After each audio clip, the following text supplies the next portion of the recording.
ఎట్లా చూస్తారు బండి సంజయ్ కొడుకు అంటే కేంద్ర హోం సహాయక మంత్రి ఉన్నటువంటి కొడుకు అసలు అరెస్ట్ అయ్యే ఛాన్స్ ఉందా? ఇప్పటికే పరారులో ఉన్నాడని చెప్పేసి పోలీసులు చెప్తున్నారు. అసలు ఏం జరగబోతుంది? పరారులో ఉంటే కేసు తప్పుదోవ పట్టడానికి అని పరారులో ఉంచుతారండి. తప్పుదోవ పట్టాలి దొరకడానికి మినిస్టర్లుగా ఉన్నాం కాబట్టి ఇంకా 4 రోజులు అట్లనే మప్ప కొడితే ఇప్పటికే 6 రోజులు ఇది ఇంకా 4 రోజులు మప్ప కొడితే ఎట్లయినా చల్లబడుతుంది అనేది చూస్తారు. మరి తప్పు చేయనప్పుడు వచ్చి సిలిండర్ కావాలి కదా, దాక్కోవాల్సిన అవసరం లేదు కదా. సరే సిలిండర్ కానప్పుడు నువ్వేం ప్రూఫ్ ఇచ్చినావు? నీ అంతా నువ్వు సర్టిఫికెట్ ఇస్తే కాదు కదా. సర్టిఫికెట్ ఇవ్వాల్సిన డాక్టర్లు, సర్టిఫికెట్ చెప్పాల్సిన ఆయన నిజమా కాదా, హత్యనా నిర్దోష అని చెప్పాల్సిన పోలీస్ వ్యవస్థ. మరి పోలీస్ వ్యవస్థ ఏం పని చేస్తుంది? కాంగ్రెస్ ప్రభుత్వం ఏం చేస్తుంది? మరి బీజేపీ ప్రభుత్వం ఉన్న మహిళల మీద హత్యలు చేసుకుంటా పోతున్నారు. మినిస్టర్లు మంత్రులు వాళ్ళే హత్యలు చేసుకుంటా. మరి రక్షణ ఎక్కడ ఉంది? ఎవరిని అడగాలి? సరే నీ కొడుకు తప్పు చేయాలి, మరి ఆ పిల్లకు న్యాయం చేయాల్సింది ఎవరు తప్పు చేయాలి? నువ్వైనా చెప్పు, నువ్వైనా సర్టిఫికెట్ ఇవ్వాలి. నా కొడుకు చేయలేదు, వేరే వాళ్ళు ఉన్నారు, నువ్వు సర్టిఫికెట్ అది నమ్ముతాం. కానీ చేయలేదంటే ఎట్లా మంది చెయ్యాలి? మనిషి 6 గంటలు చెప్పి పోలీసులో కూర్చోాలంట అవసరం ఏముంది? తప్పు చేసినోడు తప్పించుకొని ఉంటాడు, దాక్కొని ఉంటాడు. బలి అయిన మనిషి ఏమో 6 గంటలు చెప్పి పోలీసు ఎక్కడ న్యాయమండి? దేనికి న్యాయం? మీరేమంటారు? బీజేపీ ప్రభుత్వం అంటే బేటీ బచావ్ బేటీ పడావ్, బీజేపీ రేప్ చేస్తుంది, బీజేపీ హత్యకు దాడి వచ్చేది, బీజేపీ వాళ్ళు మళ్ళీ పూల దండలు వేసుకొని బయటకు వస్తారు. మరి మీరు ఓటు వేయించుకునేటప్పుడు ఉన్న నిజాయితీ మహిళలను కాపాడుకున్నప్పుడు ఎందుకు లేదు? మహిళలకు న్యాయం చేసేటప్పుడు ఎందుకు? మీరు నిజంగా తప్పు చేయాలప్పుడు మీరు రాజీనామా చేసి ఏ అమ్మాయికి ఎవరు అన్యాయం చేసిరో, అమ్మాయికి ఎందుకు అన్యాయం అయింది, అమ్మాయి దేనికి బలైంది, దానికి న్యాయం చేసి అప్పుడు మీ పార్టీకి మీరు కాపాడుకోండి. కానీ బురదలు చల్లాలంటే ప్రతి ఒక్క పార్టీ వాళ్ళకు ఉన్నప్పుడు ప్రతి వాళ్ళకు లేదు. ప్రతి ఒక్క నాయకులు వాళ్ళ పేరు లేకుండా బండి సంజయ్ పేరు ఎందుకు వచ్చింది? బండి సంజయ్ కొడుకే చేసిందని ఎందుకు వచ్చింది? ఆయన తప్పు చేసిండు కాబట్టి ఆయన పేరు వచ్చింది. కుట్రలు నేర్పించు, మరి కుట్రాలంటే నేర్పించు.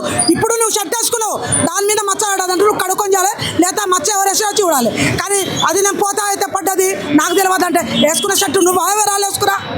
కాబట్టి అది ఇప్పించు, నువ్వు అది అది చూపించకుండా అయితే విడిచిపెట్టాను కాదు. డబ్బులకు ట్రాప్ ఏదైనా ఆమె డబ్బులకు చేసిందా? దేని నుంచి ముందలు తెచ్చి చూపి. మళ్ళీ సరే డబ్బులకు చేసిందా? డబ్బులకు ఎక్కడ చేసింది, దేనికోసం చేసింది, ఎక్కడ కలిసింది, ఎటువంటి పరిచయం ఉంది?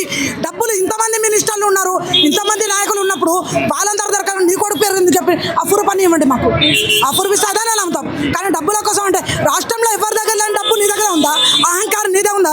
తప్పుదార పట్టించుకోవడానికి ప్రయత్నం చెయ్యక బంటి సంజో. ఏవైనా ప్రజల మీద ప్రేమ ఉంటే ఆ బాలికను న్యాయం చేయి. ప్రేమ లేకుంటే ఇంకా అది ముందు కొనసాగుతుంది. ఏ ప్రజల కోసం ఓటు కోసం తిరిగినావో అదే చెప్పుల దండ బట్టలిప్పి కొట్టి పంపించే పరిస్థితి తెచ్చుకోకు. 24 గంటల్లో నీ కొడుకుని తీసుకురా. నీ కొడుకు దగ్గర ఏముందో, ఏ పురుపుదా, నీ కొడుకు ఏ విధంగా కావాలా, ఎవరున్నా నీ కొడుకు అమ్మటు, నీ కొడుకు చేయనప్పుడు ఎవరు చేసిరు అనేది అది పురుపు చూపించాలి. మరి ఎందుకు కాలే ఇప్పుడు దాకా? ఎంతో మంది చచ్చిపోయినా 24 గంటల్లో చూపిస్తారు. దొంగలు పట్టుకుంటే ఇంటి తాళాలు ఎత్తుకుంటే వాళ్ళకి అరగంటలో అరెస్ట్ చేస్తారు. ఎన్ని శిశు ఫుటోసాలో పట్టుకుంటారు. మరి 4 రోజులకు 6 రోజులకు ఎందుకు పట్టలే? ఇంకా ఎందుకు చేయలే? మరి పట్టాల్సిన హక్కు ఉంది కదా.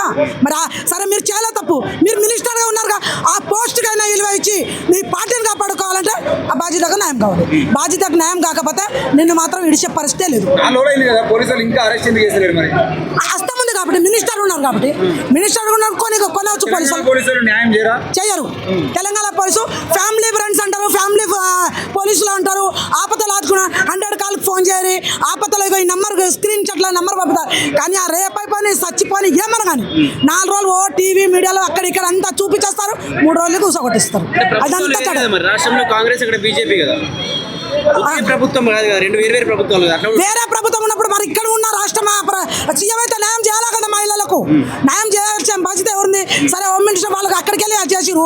బీజేపీ వాళ్ళు చేసినప్పుడు కాంగ్రెస్ గారు నువ్వేం చేస్తావు? నీ బాధ్యత నిలిపేయాలి కదా. మరి బాధ్యతలు కాపాడాల్సిన మహిళలు కాపాడాల్సిన ఎవరున్నారు ఇక్కడ?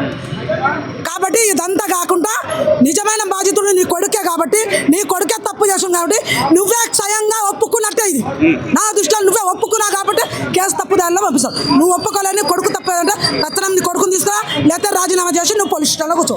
అప్పుడు ఎందుకంటే పిల్లలు తప్పు చేస్తే తల్లిదండ్రులకు శిక్ష పడాలి. ఈ శిక్ష పడేదాకా కాదు పని. కాబట్టి నువ్వు నిరూపించుకో. నీ కొడుకు వచ్చినా నువ్వు కూర్చో లోపల. అప్పుడు బీజేపీ అధ్యక్షుడు నీ పోస్ట్ పార్టీ గురించి మాట్లాడుతున్నావా? మహిళల గురించి మాట్లాడు. నీ పార్టీ కాపాడుకుంటాను కదా. నీకు ఓటేసిన ప్రజలకు నిజమైన న్యాయం చెప్పు, నిజంగా మాట్లాడి చెప్పు. నీకు పార్టీ కాపాడుకుంటానికి చేయలేదని చెప్తావు, నువ్వు చెప్పుకుంటే అయిపోతుందా? అదే నీ ఇంట్లో ఆడపిల్లలకైతే, నీ తల్లికో నీ చెల్లికో నీ అక్కకైతే ఊకుంటే పెట్టేవాడివా? నీకైతే ఒక న్యాయం, పబ్లిక్ ఒక న్యాయమా? నువ్వు పబ్లిక్లో పుట్టినా, పబ్లిక్ తోటి ఉన్నా, పబ్లిక్ తోటి బతుకుతున్నావు, పబ్లిక్ ఓట్లు నీకు కావాలి, పబ్లిక్లో బీజేపీ మళ్ళీ ముందుకు రావాలంటే నువ్వు నేర్పించి బట్టి సచ్చావు. బీజేపీలో భరతమాతకి జై, భరతమాతకి జై అంటారు కదా మరి.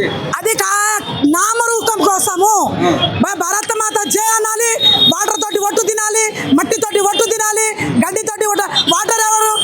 గంగామాతనే కదా. మరి నువ్వు గంగ మీద ఒట్టేసినప్పుడు మరి గంగమాతలో ఒట్టు వేసే హక్కు ఎక్కడుంది నీకు?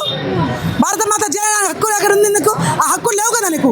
ఆ హక్కులు కావాలంటే నీ కొడుకుని తీసుకురా, లేకపోతే నువ్వు కూర్చో.